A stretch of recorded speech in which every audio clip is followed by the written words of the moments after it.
This week, we're speaking with a high-end portfolio manager out of Boston who has a lot of experience in applying what we learned through history to the way he makes financial decisions. You won't want to miss this because there will be direct implications for you and the way you manage your money. This is Make Better Wealth Decisions, a podcast about financial blind spots, decision-making, and how the reality of higher rates, global tensions, and tariff instability impact your investments. I'm your host, John DeGuy, a portfolio manager with Design Securities in Toronto. This week, we're speaking with Ryan Floyd. He is a CFA and a portfolio manager with Barca Capital in Boston. He researches investments around the world from big and broad to small and obscure. And he also enjoys trying to learn things from history. How are you today? I'm great. Thanks for having me on the show. I appreciate it. I always like to ask my guests to tell the audience a little bit more about themselves. How did you get into finance? What's your backstory? Sure. I grew up outside of Baltimore, Maryland. I got into international issues because I was on the debating team in high school, and that kind of got me hooked on reading The Economist and thinking about, let's say, ideas about the world in finite kind of ways. I studied history in college, which sounds unusual for a fund manager, but believe it or not, I use historical thinking all the time in my job, all the time. Study the history of this or that country. I lived in India after college and saw the tremendous growth and business and financial, also political opportunities in the country. I lived in a kind of northern area of the city and commuted by bus. It was really a fantastic experience. It seemed like for my lifetime, there would be a pretty great opportunity to work in finance and think about investing in places like this. I worked for a brokerage firm called Auerbach Grayson. They're based in New York. And I had the delightful opportunity to interview and kind of make recommendations of investments to some of the world's smartest fund managers, which you could imagine was not the easiest thing. But I got my CFA and read a whole bunch of investing books and had a chance to start my own investment business in 2008. Here I am managing a fund just like you talked about. It's never the same 2 days in a row. It's fun and interesting and always good stuff. I presume you're a fan of Ray Dalio because he has also written a lot and he is also a student of history. What are your thoughts on Ray? You know, someone told me something like he likes to think in terms of graphs. He has these, I think it might be a book now. It used to be white paper, or he puts different ratios in a country in graphs with lines going up and down, debt over time and fiscal deficit over time, portion of exports in manufacturing. I think we share this value where if you read a paper that has 1,000 numbers on it and someone explains it in words, this or that is going up 4.5%, but actually last year it was 5.8 and now it's down to 2.1. Even if you're extremely numerate, it's very hard to put it into context. But a page that's, I don't know, nicely put together that has the lines over time, if you just kind of know the terms, it's not that difficult to understand where something is headed. You can't really predict the future necessarily. And I don't know anything about technical analysis, but you can certainly say, oh, wow, the United States, for example, has among the highest debt to GDP that it's had since World War II. And you can kind of see this in a graph.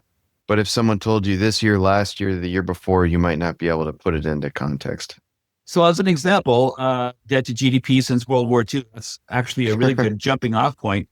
Sure. Where would you say we are right now in terms of the market cycle, in terms of geopolitical circumstances?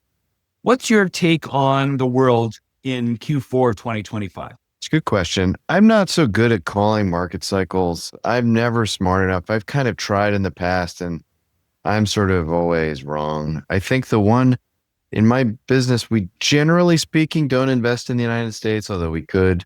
And so I'm always looking outside of America, but America has the biggest portion of the world's investable assets. And that moves all over the place, believe it or not. So what happens in the United States, whether we like it or not, has a big impact in the rest of the world.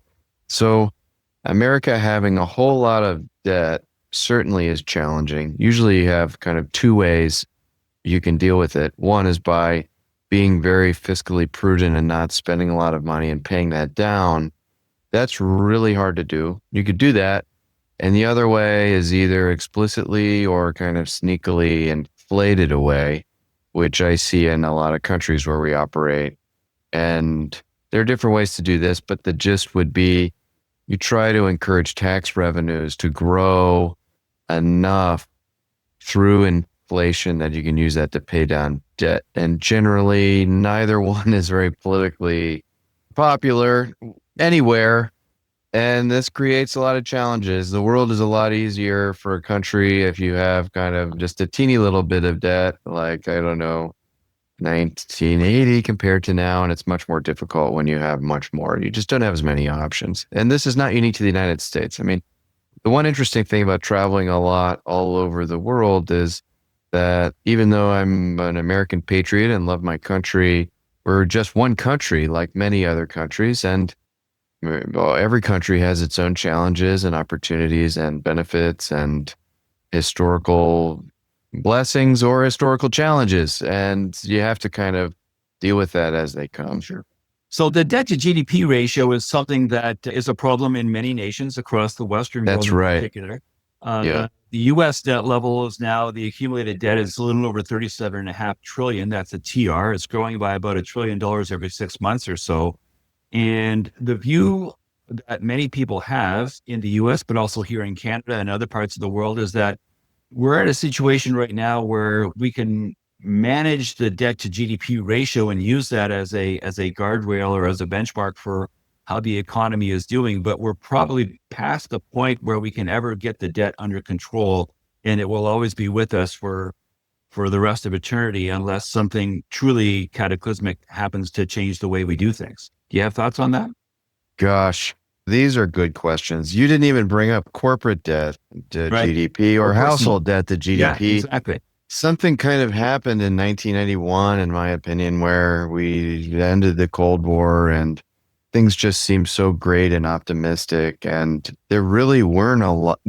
Just looking at graphs, in many, many countries, there really wasn't a lot of leverage. In some countries, there was no leverage allowed. I mean, you weren't allowed to borrow, and banks were only deposit-taking institutions that bought government bonds. They didn't even provide any debt. So suddenly, if a household or a company is able to borrow from not being able to borrow, well, a lot of things open up. You can suddenly, you can probably spend a little bit more than you otherwise could because you're not as afraid of going bankrupt. You can buy that house that maybe you couldn't have paid for with cash. You can buy that car you couldn't have afforded with cash. This is my opinion. This fueled a lot of the world for many, many decades. And I think, in my opinion, it convinced many of us that things were maybe better than they were. And maybe they made politics a little easier than they should have been or could have been, because things are easy when you can just borrow and buy stuff. And going in the opposite direction is just it's not nearly as fun. Right. I don't really know the solution of this. A lot of these things, you're not wrong. They're built in to the fabric of society. And a lot of countries are kind of like giant insurance companies, or at least the government is a giant insurance company where you have pensions and healthcare and unemployment insurance, and taxes are basically financing this. I mean, if you're an insurance company, you'd kind of renegotiate, right? You'd say we have to have premiums higher to pay for all of this, or the benefits have to go lower. And these are very difficult conversations.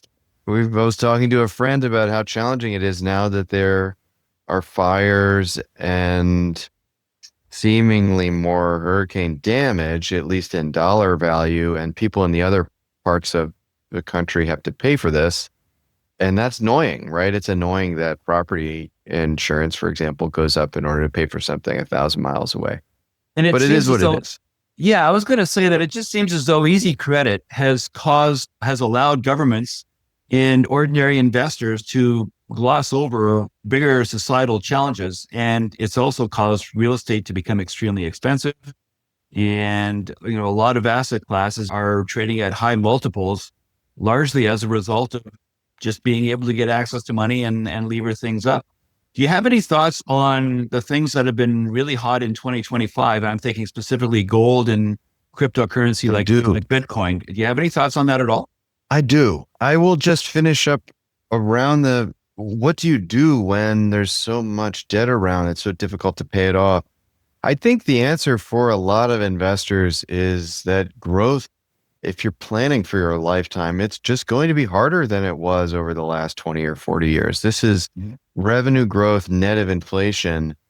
It's going to be challenging. And so I think it means for a lot of CFOs, they have to have a smart M&A program. If they're profitable, but growth is not tremendous, well, that's okay. There are assets that you could own that aren't really growing that much and they produce free cash flow, and that's okay.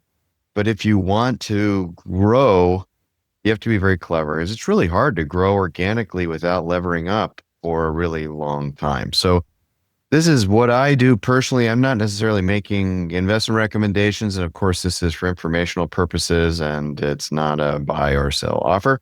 But what I just think about is that organic growth is going to be hard. It'll be harder in the next 20, 30 years. Forget AI. It's just going to be harder than it has been the last 30 years. What to make of gold and Bitcoin and all of this stuff? I can't really put my finger on it, but I've been saying for a long time that gold is a currency, and it goes back a long time. It's kind of an interesting currency because in 1492, it was being used as a store of value in West Africa, in Mexico, and in the Incan Empire, having nothing to do with gold being used as a store of value in Western Europe at the same time. That's really interesting. And so you have a long data set of gold. I'm not a conspiracy theorist, but I kind of think that higher real estate values, higher asset values are a function of rapid money supply growth that has happened over a long period of time. Now, this is very controversial.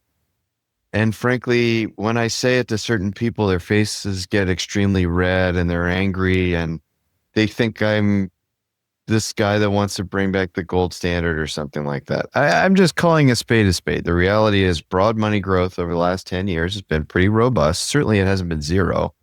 And this money, usually in my experience, when you print a lot of money, it goes someplace. And I think it's gone to real estate and lots of other things. And I think the gold price going up in a currency, in any currency, is a devaluation of that currency. I think it's like a tautology almost. It's just by definition. So this is a challenging thing. I've been to countries where you have 30, 50, 1,000% inflation. And that's an extreme version of it, but the currency depreciates and you have to look at things relative to some harder asset. I don't think it's crazy for people to think like, well, how's my property doing in gold, or how's my household assets doing in gold? Or frankly, for CFOs to think, how are our revenues doing if you price them in gold? And I think if they're going down, down, down, you should think, I don't know. There's some information value there. I don't know. It means we're in a world depression with the, incomes going down 80%. It doesn't feel like that, but anyway, this is my kind of opinion. I don't invest in gold, and this is not an offer to buy gold or anything. No, I understand. A pitch to buy gold or anything like so that. You're fine, Ryan. Don't worry about that. I can't help but think of Milton Friedman. Friedman would say that inflation is always and everywhere a monetary phenomenon, and I think what I'm hearing you say is that there's some inflationary pressure in a number of different asset classes, and a lot of it is being brought about by easy credit and easy monetary policy. And I don't think that's controversial at all. I think that's actually become orthodoxy. It's fairly standard in terms of the way people think. Can we shift gears a moment? And since you're a student of history, what are your thoughts with regard to what's going on in the world geopolitically? What's going on in Ukraine? What's going on in Gaza? What do you think that means for investors in terms of alliances, supply chains, security, defense spending, all of those things? There's a whole series of knock-on effects that are part and parcel with what we're doing in 2025. What's your take on all that? These are good questions. If I knew the solution to the Israeli-Palestinian conflict, I don't know, I would be a very special person. Some of these things are very, very tricky, and I don't admit to know the answers. If I do step back, though, I think similar to our debt discussion, there really was a feeling in the 1990s and thereafter that things would really be good. Economic growth was good. The biggest questions that we had in the world was kind of when, not if, Russia, China, with enough focus and involvement, the Balkans and other countries would just begin. Eventually, let's face it, they're all going to look exactly like Western Europe and the United States. Now, in this age of 2025, that does not really sound very normal. But if you look over old papers, there were a lot of papers at the time, and a lot of people basically thought this. And frankly, many, many billions of dollars were invested along these lines. And I think it's kind of a political understanding. If you want to zoom back, it's the difference between thinking the world goes in one direction. Old-timey people call it a Whigist understanding of history, that we kind of move in one direction versus, say, a cyclical move, or just things being willy-nilly and changing, and the world being much more complicated. So yes, we have a war in Ukraine. We have challenges between great powers. This is really not new. We have different regimes in different parts of the world. This isn't a new thing. This is the way it has been for a long time. And I think that on its own is quite a shock to a lot of people. I've had many conversations where people are, I don't know, they think war on the doorstep of Europe is impossible. If you think about the Whigist direction of the world, well, it doesn't fit that narrative. But if you back up and say, well, maybe that narrative is not the best way to make decisions or think about the world. Well, there are other things we have to think about in order to, I don't know, in order to make decisions and make sense of what's happening in the world. So, well, I was just going to jump in to say that the podcast is called Make Better Wealth Decisions. And what I think is interesting is that decision making is not necessarily the sort of thing that you can have one paradigm and use it in all circumstances, because here we have a clear example of a number of very, very smart, self-interested, motivated people in the late 80s after the Berlin Wall came down and into the early 90s when the so-called peace dividend was starting to pay off, working on a model and a presumption, which seemed entirely reasonable at the time, that the world would evolve a certain way, only to find that 35 years later, the world evolved quite differently. And then you have to check your priors. Well, where did we go wrong? What did we assume was going to happen? And that's one of the challenges about decision making. I can't help, I have to ask, you're based in Boston. sure. And you said you don't do a lot of investing in the US, but here we have an American president who's let's call him a mercantilist, a person who is actually, let's build up some money in gold, but put up barriers and try to build up the industry locally and keep other foreign players out. That is having a significant impact on, as I mentioned earlier, supply chains, geopolitical alliances, global security, defense spending. What's your take on that? We've danced around it. We've talked about other parts of the world and we've spoken in a macro sense. Let's go directly to the US. What's your take on what that's going to mean for the world in the next number of years? The funny dynamic, you would think that with higher tariffs and let's say less trade, the dollar would be very strong. I think maybe you would say if there's less imports coming to the United States makes it very difficult to send stuff. Well, gosh, it's going to export a lot and the dollar will be very strong. Well, that's not really the situation we have here. The regime seems to want a weaker dollar, which makes, in theory, it should make exporters in the United States very happy. It's a funny year. I don't know. The impacts of these different policies are not necessarily what people expect. The other interesting thing is that a lot of countries trade with each other and not necessarily with the United States. So earlier this year, there was a giant worry that I think global trade and all economies everywhere would kind of completely fall apart. But the reality is there's a lot of trade that doesn't necessarily cross America's borders. So I have no idea whether we're going to enter a world where every country's tariffs go way up and they protect this or that industry. I will say personally, as an investor, I'm always on the lookout. Is this or that company being protected in some sort of way? And if policies change, is this or that company going to be competitive or not? And it's not great. It's not really great, in my experience, to invest behind an industry that has a tremendous amount of government protection or subsidies or something like this, because what is given can also be taken away. Exactly. And things being unpredictable is also very challenging. So I think your question is something like, do I have a prediction or do I have a thought on where this will go?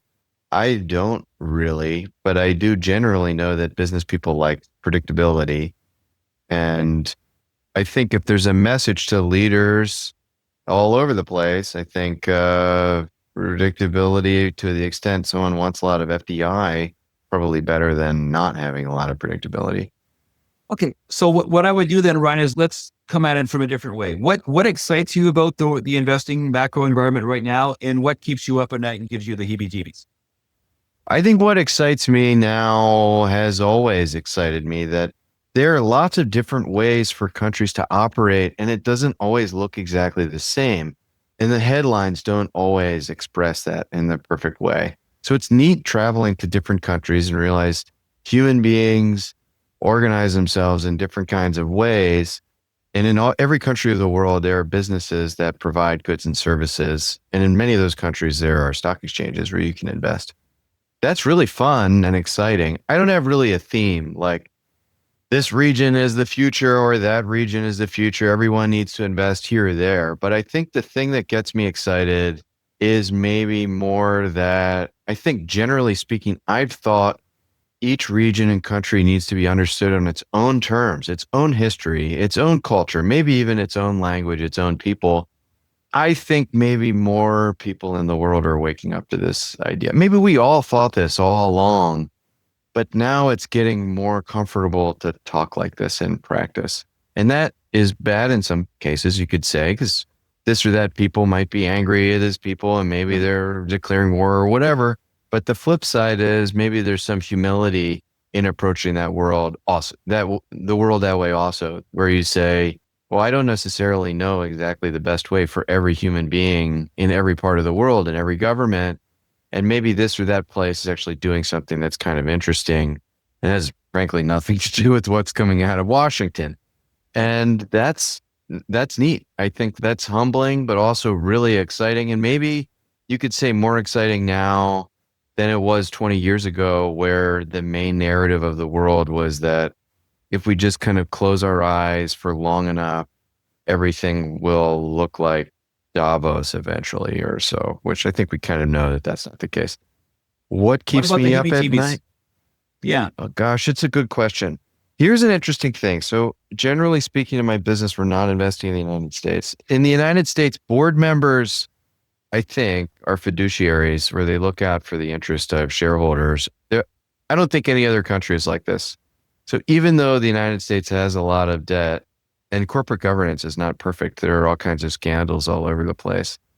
And now we're headed in a world where maybe there's going to be less reporting. So maybe there won't be quarterly reporting.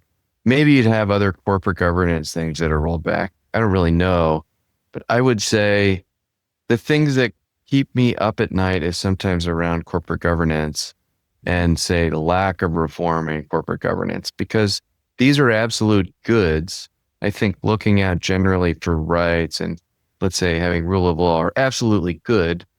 There are minority shareholders all over the place in different places, different sizes, grandmas with 1 shares, 2 shares. And I think generally speaking, it'd be good to have improvements in corporate governance and, say, board members that look out for the interests of minority shareholders. So I always like to end with a question for you, for the guest, with regard to decision making. If it was up to you, what advice would you give to viewers and listeners with regard to making better wealth decisions? What should they be thinking about that they might not be thinking about without listening to you? You know, one thing, the best tangible advice I have is to take a walk. You know, everyone gets bad news. In my line of business, we get bad news all the time. And it's very tempting. Sometimes you also get bad news from your kid's school or something. So it's very tempting often to your heart rate rises and there's some kind of, oh my gosh, I need to act on this right now. And I have just generally found out that when I have that fight or flight response, or even I think it's called flight or freeze response, you can kind of know it when you see it. Yeah. It's just good to go take a walk. And this is a small thing. This is a very small thing you do in your normal life. But then if you do it writ large, it means probably not staring at your portfolio, personal or corporate, every second of every day, because it's always going to have bad news. It goes up, you're happy. It goes down, you're sad, up, happy, down, sad. So it's like, maybe don't stare at it all the time. The less is better in my experience. And then take a walk. Take a walk when times are not the best. This is a small thing, but I'd say maybe the world would be a little bit of a better place if there are more people who are taking a walk when they feel a fight or flight response. Ryan, I want to thank you for your time today. It's been a real joy. All the best. Thank you. I appreciate it. Thanks, John. Thanks for having me. This podcast is not to be construed as offering specific investment advice. Please consult a qualified advisor before acting. My books, Stand Up to the Financial Services Industry and Bullshift, are available online. If you'd like to meet to discuss how the topics in this podcast affect you directly, please visit my website.